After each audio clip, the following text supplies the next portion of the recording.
जलवायु परिवर्तन से लड़ने के लिए ना एशिया के पास एक बहुत पावरफुल टूल है, कार्बन प्राइसिंग। पर सवाल ये है कि क्या ये टूल सच में काम कर भी रहा है? चलिए आज इसी की पड़ताल करते हैं। देखिए, जब भी क्लाइमेट की बात होती है तो पूरी दुनिया की नज़रें एशिया पर आकर टिक जाती हैं। और ऐसा क्यों है? क्योंकि यहाँ चुनौती जितनी बड़ी है ना, उसे सुलझाने की पोटेंशियल भी उतनी ही ज्यादा है। ये आंकड़ा जरा देखिए, ये सच में चौंकाने वाला है। दुनिया की आधी से भी ज्यादा ग्रीन हाउस गैसें सिर्फ और सिर्फ एशिया से आती हैं। अब इसका मतलब क्या हुआ? मतलब सीधा सा है कि क्लाइमेट चेंज की लड़ाई हम जीतेंगे या हारेंगे, ये एशिया के फैसलों पर ही डिपेंड करेगा। तो भाई, इस इतनी बड़ी चुनौती से निपटने के लिए देश एक बड़े आइडिया पर दांव लगा रहे हैं, कार्बन प्राइसिंग। अगर बिल्कुल आसान भाषा में समझें तो ये पोल्यूशन फैलाने पर एक कीमत, एक प्राइस टैग लगाने जैसा है। लेकिन यहाँ एक बहुत बड़ा सवाल खड़ा होता है।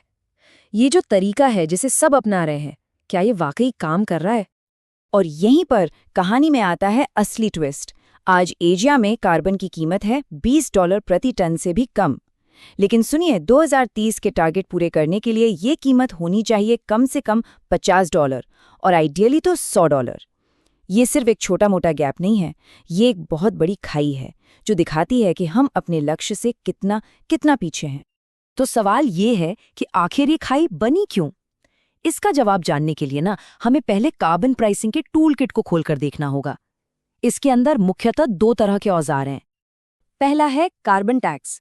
जैसा मैंने पहले कहा, इसे पोल्यूशन पर एक सीधे प्राइस टैग की तरह सोचिए। सरकार हर टन कार्बन एमिशन पर एक फिक्स्ड कीमत लगा देती है। इससे कंपनियों को पता होता है कि उन्हें क्या चुकाना है, मतलब प्रिडिक्टेबिलिटी रहती है। दूसरा है एमिशंस ट्रेडिंग सिस्टम, यानी ETS। अब इसे ऐसे समझिए कि सरकार पोल्यूशन के लिए एक बजट बना देती है, एक लिमिट तय कर देती है जिसे कैप कहते हैं, और फिर कंपनियां उस लिमिट के अंदर रहने के लिए प्रदूषण के परमिट आपस में खरीद और बेच सकती हैं। तो इन दोनों में ना एक ट्रेड ऑफ है, एक लेन देन है। कार्बन टैक्स में कीमत तो पक्की होती है, पर एक गारंटी नहीं कि पोल्यूशन कितना कम होगा। दूसरी तरफ ETS में अगर कैप फिक्स है तो पोल्यूशन में कमी की गारंटी है, पर परमिट की कीमत बाजार के हिसाब से ऊपर नीचे होती रहती है। ठीक है, तो अब हम टूल किट तो समझ गए। अब असली सवाल पर वापस आते हैं। एशिया में ये कीमतें इतनी कम क्यों हैं? आखिर प्रॉब्लम की जड़ कहाँ है?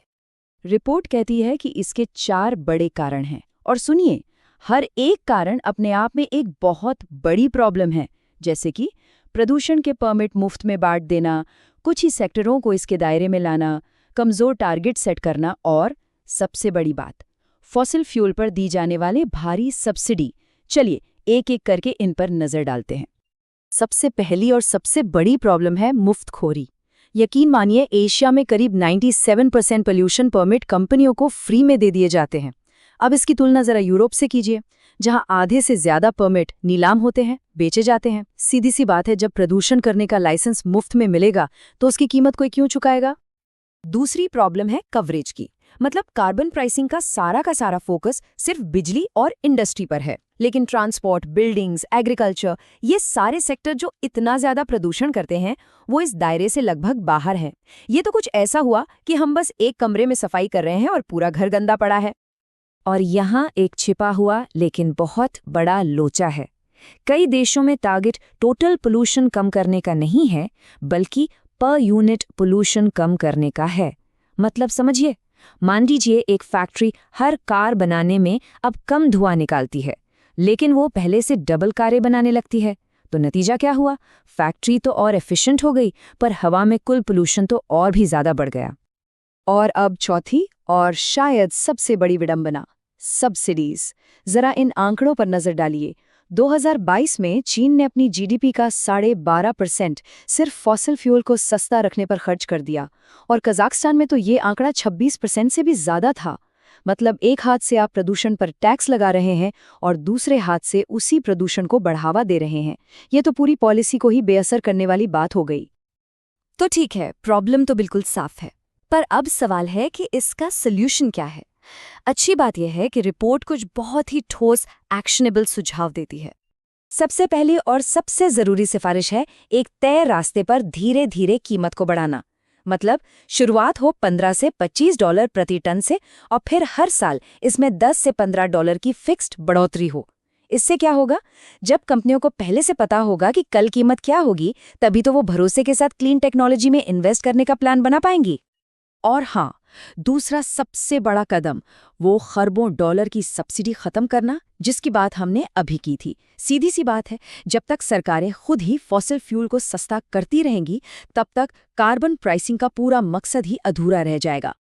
पर सवाल ये है कि ये बदलाव राजनीतिक तौर पर होगा कैसे? IEFA रिपोर्ट का ये कोट इसका रास्ता दिखाता है। जरा सोचिए, अगर सब्सिडी पर जो पैसा खर्च हो रहा है उसका सिर्फ 1/3 हिस्सा भी बचा लिया जाए, तो उस पैसे से आम और गरीब लोगों को ऊर्जा की बढ़ती कीमतों के असर से बचाया जा सकता है। इससे ये बदलाव न सिर्फ इफेक्टिव होगा, बल्कि सबके लिए फेयर भी होगा। और अब एक ऐसी बात जो शायद सबसे ज़्यादा हैरान कर दे। अक्सर एक डर दिखाया जाता है कि कार्बन टैक्स से गरीबों को नुकसान होगा, लेकिन स्टडीज़ कुछ और ही दिखाती हैं। वो कहती हैं कि अगर इस टैक्स से जमा हुए पैसे को सीधे लोगों के बैंक खातों में वापस डाल दिया जाए, एक तरह के कार्बन डिविडेंड के तौर पर, तो ये पॉलिसी असल में गरीबी और असमानता को कम कर सकती है। तो आखिर में बात एक बहुत ही ज़रूरी चुनाव पर आके रुकती है। ये सिर्फ एक इकोनॉमिक पॉलिसी नहीं है, ये हमारे भविष्य के बारे में एक फैसला है। तो देखिए, समाधान हमारे सामने है, टेक्नोलॉजी मौजूद है, रास्ता भी साफ है। अब असली सवाल सिर्फ एक ही बचता है, क्या शॉर्ट टर्म आर्थिक डर को पीछे छोड़कर आने वाली पीढ़ियों के लिए एक स्थिर क्लाइमेट की सही कीमत चुकाने की राजनीतिक इच्छा शक्ति है? इस एक सवाल का जवाब ही हमारा और इस प्लैनेट का भविष्य तय करेगा।